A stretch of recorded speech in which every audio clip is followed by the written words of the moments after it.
खबर से शुरुआत करेंगे, सियासत से जुड़ी हुई है। मॉनसून सत्र चल रहा है लेकिन चल नहीं रहा। दोनों चीजें हो रही हैं। कहने को मॉनसून सत्र है लेकिन हंगामा इतना ज्यादा कि बार बार कार्रवाई को स्थगित करना पड़ता है। सदन के अंदर और बाहर विपक्षी घेराबंदी लगातार जारी है। कांग्रेस नेता राहुल गांधी ने कल विपक्ष के नेताओं को कॉन्स्टिट्यूशन क्लब में 9:30 बजे नाश्ते पर बुलाया है। राहुल गांधी ने दोनों सदनों के विपक्षी दलों के नेताओं को न्योता दिया है। टीएमसी ने भी कहा है कि अभी नाश्ते के लिए औपचारिक बुलावा नहीं आया और इस बैठक में आगे की रणनीति पर विचार किया जाएगा। वहीं दूसरी तस्वीर भी देखिए, विपक्ष के दो बड़े नेताओं की मुलाकात की तस्वीर है। आरजेडी अध्यक्ष लालू यादव मुलायम सिंह यादव के साथ मुलाकात की तस्वीर ट्वीट की गई है। इस दौरान अखिलेश यादव भी साथ बैठे हैं।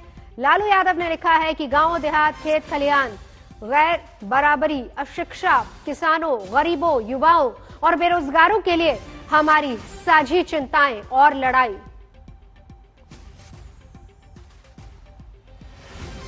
तो मुलायम सिंह यादव और लालू यादव दोनों की मुलाकात, और इस बीच अखिलेश यादव साथ में मौजूद हैं। बाकायदा ट्वीट की गई है तस्वीर जिसमें लिखा भी है, साथ ही साथ ट्वीट करके ये तस्वीर शेयर की गई है। मुलायम सिंह यादव के साथ ये जो मुलाकात हुई है लालू मुलायम की, और इस दौरान अखिलेश यादव साथ नजर आ रहे हैं। लालू यादव ने आगे लिखा भी है कि गांव हो, देहात हो, खेत खलिहान, गैर बराबरी, शिक्षा, किसानों, गरीबों, युवाओं, बेरोजगारों के लिए हमारी साझी चिंताएं और लड़ाई है। रोहित सिंह हमारे साथ इस वक्त जुड़ चुके हैं। रोहित, इस मुलाकात के, ट्वीट के और जो बातें लिखी हैं, क्या माने?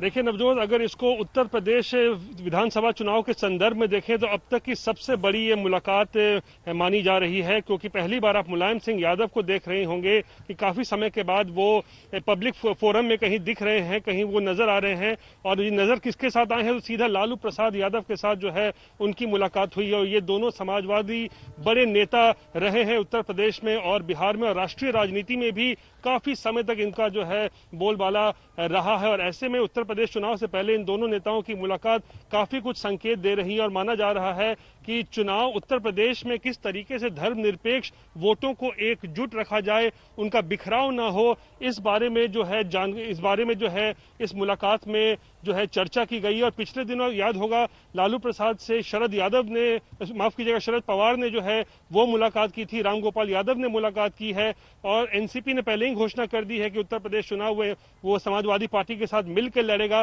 तो इन सब संदर्भों को साथ अगर जोड़ के देखें तो काफी महत्वपूर्ण ये मुलाकात है लालू यादव और मुलायम सिंह यादव की। और जहां पर इन लोगों ने चिंता भी जताई है कि देश किस दौर से गुजर रहा है, और इन्होंने कहा है कि पूंजीवाद और संप्रदायवाद से इस वक्त छुटकारे की जरूरत है देश को। तो ये तस्वीरें अपने आप में बहुत कुछ कहती हैं नवजोत, कि दो बड़े समाजवादी नेता एक साथ नजर आए हैं काफी सालों के बाद। बिल्कुल, नजर आप बनाए रखिए। शुक्रिया रोहित आपका इस पूरी जानकारी के लिए। आगे बढ़ेंगे। संसद की दोनों सदनों में आज फिर से हंगामा हुआ है। दोनों ही सदनों को स्थगित करना पड़ा। राज्यसभा में विपक्ष ने किसानों का मुद्दा उठाया, तख्तियां लहराई। कांग्रेस, समाजवादी पार्टी और आम आदमी पार्टी ने किसानों के मुद्दे पर चर्चा की मांग की। लोकसभा में भी हंगामा देखने को मिला। कुछ वक्त के लिए सदन की कार्रवाई को स्थगित भी किया गया। फिलहाल दोनों सदनों की कार्रवाई फिर से शुरू हो चुकी है। किसानों का मुद्दा, तख्तियां लेकर विपक्ष आज सदन में पहुंचा था। सरकार को घेरने की कोशिश, इसी मुद्दे को लेकर चर्चा करना चाहता है विपक्ष। वहीं सरकार की तरफ से कहा जा रहा है कि चर्चा के लिए वो तैयार है, लेकिन विपक्ष हंगामा कर रहा है। तो कांग्रेस ने दिया था कार्यस्थगन का नोटिस। राहुल गांधी ने फिलहाल इस बीच आपको ये भी बता दें कि कल एक बड़ी बैठक विपक्षी दलों की बुलाई है। सदन के दोनों सदनों में आज भी हंगामा हुआ है। When government has gone to myself and Piyush Goyal ji, we had gone and met them, all the opposition leader in the Mallikarjun Kharge ji's chamber, and we have requested, and we don't want to do that like that. We want that it should be discussed, and any suggestion, good suggestion, government is open. If they don't want to discuss, then important legislations are there, ordinances are there, and for an entire full week we have waited. Next week we try to meet them and convince them. In spite of them, they are not coming to discussion. What government can do? Modi ji को डर क्यों कि Pegasus एक जासूसी कांड है, जिस जासूसी कांड में सारा हिंदुस्तान को सरकार अपने चपेट में लेना चाहते हैं। तो जहां सबके लिए खतरा बनते जा रहे हैं, वो मुद्दा अगर हम पहले चर्चा के लिए चाहिए थी। इसमें हमारा दोष क्या है? हम तो चर्चा चाहते हैं शुरू के दिन से। सारे देश की जासूसी कांड, इतना बड़ा जासूसी कांड इतिहास में नहीं हुई। तो जो इतिहास में कभी इतना बड़ा जासूसी कांड नहीं हुई, तो ये जासूसी कांड की जो मसला, ये सदन में चर्चा हो। हमें कुछ सवाल है बस, उसके बाद सारे सदन आराम से चलाए।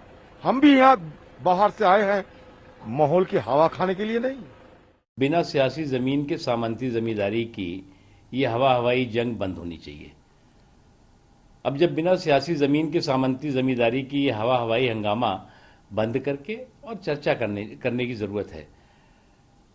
जिस मुद्दे पे भी डिबेट चाहते हैं, डिस्कशन चाहते हैं, सरकार ने बहुत स्पष्ट कहा है कि आप चर्चा करिए हाउस में। जिस मुद्दों पर भी, अब इन्होंने पहले कहा था कि हम कोरोना पे चर्चा करना चाहते हैं, उससे भाग लिए। फिर कहा था कि हम किसानों पे चर्चा करना चाहते हैं, उससे भाग लिए। हमेशा जो है वो अब बाढ़ आई हुई कई जगहों पे, उस पर आप चर्चा कर लिए। अरे भाई कुछ तो करो आप, कि सिर्फ जो है हवाई हंगामा। ये कोई पहली बार नहीं है। विपक्ष का ये अधिकार है कि सवाल पूछे, उसका जवाब ले, जो अकाउंटेबिलिटी इंश्योर की जाए सरकार की, ये विपक्ष का काम है। तो उसमें व्यवधान पैदा अगर कर रही है केंद्र सरकार, खुद उनको जवाब नहीं दे रही, डिस्कशन नहीं कर रही, तो सरकार व्यवधान डाल रही है विपक्ष के काम में। आगे बढ़ेंगे। 2024 के लिए प्रधानमंत्री उम्मीदवार के मुद्दे पर बिहार में जेडीयू और बीजेपी दोनों ही आमने सामने हैं। जेडीयू संसदीय बोर्ड के अध्यक्ष उपेंद्र कुशवाहा ने नीतीश कुमार को पीएम मटेरियल बताया है, तो बीजेपी नेता सम्राट चौधरी ने कह दिया है कि 10 साल की पीएम के लिए कोई वैकेंसी खाली नहीं है। मोदी जी के पद पर या उनका जो अभी स्टेटस है उस पर उसको हम कोई चुनौती नहीं दे रहे हैं, लेकिन पीएम मटेरियल आज की तारीख में नरेंद्र मोदी जी तो पीएम ही है, बाकी कई लोग पीएम मटेरियल हैं, जिसमें नीतीश कुमार भी एक पीएम मटेरियल हैं।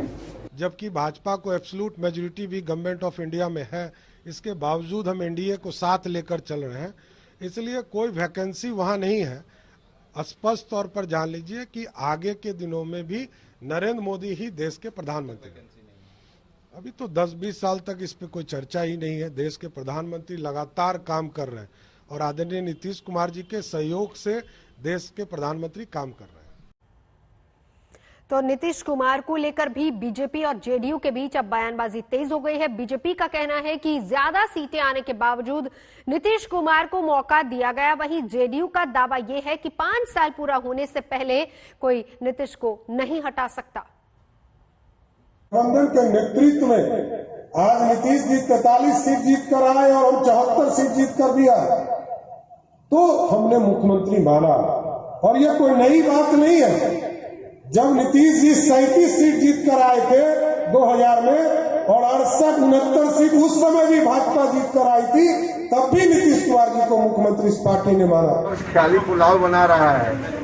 5 साल के लिए जनता ने इस बार जनादेश दिया है नीतीश कुमार जी को फिर से मुख्यमंत्री के पद पर रहने के लिए।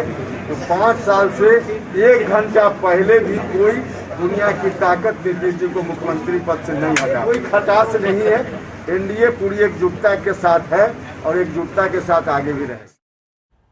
आगे बढ़ेंगे। यूपी में मुहर्रम को लेकर डीजीपी मुकुल गोयल की तरफ से जारी 4 पेज के निर्देश वाली चिट्ठी पर विवाद खड़ा हो गया है। इससे मुहर्रम के दौरान निकलने वाले जुलूस और पुरानी प्रथाओं का जिक्र था, जिसको लेकर शिया समुदाय एतराज कर रहा है। शिया धर्मगुरु कल्बे जव्वाद के बाद शिया चांद कमेटी के अध्यक्ष मौलाना सैफ अब्बास ने भी कहा है कि अमन चैन खराब करने की कोशिश है। उन्होंने मुहर्रम की पीस कमेटी के बहिष्कार कर दिया।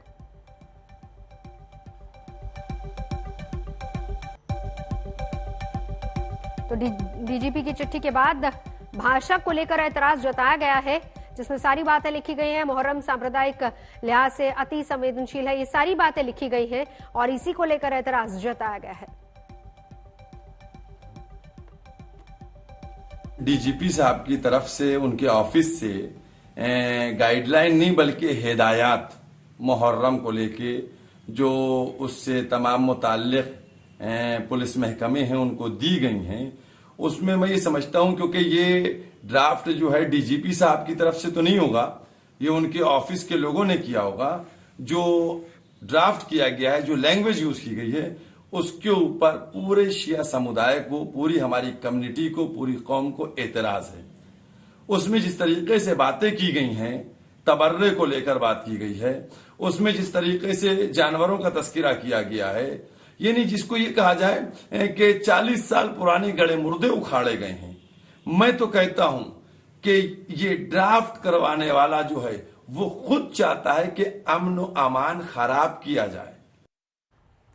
शिया धर्मगुरु मौलाना कल्बे जब्बाद का कहना है कि यूपी पुलिस को अदालत के कटघरे में खड़ा करना चाहिए। उनका कहना है कि शिया के ऊपर झूठे इल्जाम लगाए गए हैं। सर, जो गाइडलाइंस जारी हुई हैं, जो आप अभी खुद अपने हाथ में लिए हैं, क्या एतराज है? जितनी बातें इन्होंने लिखी हैं उनमें सब काबिल एतराज है, और इन बातों के जरिए से शिया सुन्नी विवाद भी फैलेगा और हिंदू मुस्लिम विवाद भी फैलेगा। आज तक हमने तो नहीं देखा कभी कोई ऐसा कोई आया हो जिसमें लिखा है समस्त पुलिस आयुक्त उत्तर प्रदेश, समस्त वरिष्ठ पुलिस अधीक्षक और पुलिस अध्यापक बरवारी जनपद उत्तर प्रदेश दिनांक 19/8/2021 के मनाए जाने वाले मुहर्रम के अवसर पर सुरक्षा व्यवस्था के संबंध में दिशा निर्देश, ये इसके ऊपर लिखा हुआ है। और ये हमारे जो डीजीपी साहब है, मुख्यालय पुलिस महानिदेशक उत्तर प्रदेश की तरफ से ये है, और इसमें बहुत सी आपत्तिजनक बातें इसमें हैं। और इसमें उन्होंने ये लिखा है कि जो मुहर्रम बनाने वाले शिया हैं वो तबर्रा पढ़ते हैं मुहर्रम में, और उसके अलावा पतंगों के ऊपर तबर्रा लिखकर वो उड़ाते हैं पतंगे, और आवारा जानवरों पर तबर्रा लिखते हैं। इसका मतलब ये कंटिन्यूअस हो रहा है, इनके कहने से पता चलता है। तो इससे पूरे यूपी में टेंशन फैल रहा है कि शिया ऐसा करते हैं। इसमें लिखा है कि जो सुन्नी और शिया को विवाद ना बढ़ पाए, उसके चलते ये सारी तैयारियां की गई हैं। तो मतलब पुलिस की तरफ से ये तैयारियां की गई हैं या कटघरे में शिया को खड़ा किया गया है और झूठे इल्जाम लगाए गए हैं? अरे जो चीज हो नहीं रही है, आप ये कहिए कि हर रोज शिया जो है वो 2000 सुन्नियों को कत्ल करते हैं, बाद में आप कहिए हमने तो ये हिफाजती तौर पर कहा है। इसमें सर कुछ पढ़ने की भी बात कही गई है, आप बता पाएंगे दर्शकों को? आपको शिया समुदाय कोई चीज पढ़ता है? तबर्रा लिखा है कि तबर्रा पढ़े जाने पर, यानी मतलब ये होता रहता है शियों की तरफ से, जबकि मुहर्रम में और जुलूसों में और मजलिसों में कोई तबर्रा नहीं होता। इस वर्ष मुहर्रम दिनांक 10/8 से लेके 19/8 तक संपन्न होगा। इस संबंध में एक विस्तृत दिशा निर्देश फील्ड के सभी अधिकारियों के लिए 31 जुलाई को पुलिस महानिदेशक का कार्यालय से जारी किए गए हैं, जिसमें कि क्या करना है और क्या नहीं करना है, और पूर्व में किस तरह के विवाद इस दौरान होते हैं, इसका पूरा उल्लेख है। ये एक विभागीय इंटरनल ऑर्डर है जो कि पूर्व में जो चीज़ें होती रही हैं या जो ग्राउंड रियलिटी है उसके आधार पर दिया गया है। इसमें किसी भी तरह के समुदाय या धर्म के विरुद्ध कुछ भी नहीं कहा गया है। इसमें यह सिर्फ बताया गया है कि जो असामाजिक तत्व हैं वो सौहार्द बिगाड़ने का कार्य कर सकते हैं, उन पर कड़ी नज़र रखी जाए और उनके विरुद्ध कड़ी कार्रवाई की जाए, और इस तरह के आदेश प्रत्येक त्योहार के पहले जारी किए जाते हैं। संसद में ओलंपिक्स आ रहा। आज तक संवाददाता मौसमी सिंह ने खुशी के पल में जया बच्चन और प्रियंका चतुर्वेदी से बात की। This is the beginning. Women power. Jaya Bachchan ji हमारे साथ है और मीराबाई चानू, पीवी सिंधु और अब हॉकी टीम। Cheers. तो मैम क्या कैसे विश करेंगे? Women are coming. Be careful. ये अपने आप में एक बहुत बड़ा प्रमाण है मैम कि भारतीय नारी जो है अगर उनको मौका मिले, जी भारतीय नारी को मौका मिले तो वो सबको पीछे छोड़ के आगे जा सकती है। मैं तो उम्मीद करती हूँ कि अगले 2024 में हमारे देश की प्रधानमंत्री कोई नारी बने। ये तो बहुत बड़ी बात कह दी। एक बार ही चक दे इंडिया हो जाए मैम। नहीं चक दे इंडिया, मैं क्यों बोलूं? तो ठीक है, cheer for India. Yes, 3 cheers। 3 cheers for India. Hip hip hurray, hip hip hurray, hip hip hurray. Go India go. और जया बच्चन जी हमेशा महिलाओं की पैरवी करती आई हैं, महिला सशक्तिकरण की बात करती आई हैं। और आज आप देखिए तमाम सांसदों की भीड़ में महिला सांसद किस तरह से उनके चेहरे पर संसद में भी चमक नजर आ रही है। और हॉकी टीम की जीत पर बीजेपी सांसद गौतम गंभीर ने भी शुभकामनाएं दी, बधाई दी है।